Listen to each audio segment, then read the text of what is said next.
अस्सलामुअलैकुम दोस्तों, क्या हाल है? ठीक हो दोस्तों? साड़ी ना बकरियां तुसी वेख रहे हो, दो भेड़ा ते एक बकरी। हाँ, दो चार बकरियां।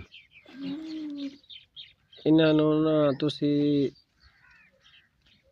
कमांड भी पाया करो। असी आ कमांड लाया होंदा, ये हुण असी टोक के ना मशीन ते वो असी इन्हों पा दे होना नाल। फिर चारा शारा होंदा, वंडा कोई खिलावे, खल खिलावे, वो हर किसी का अपना हिसाब किताब होंदा।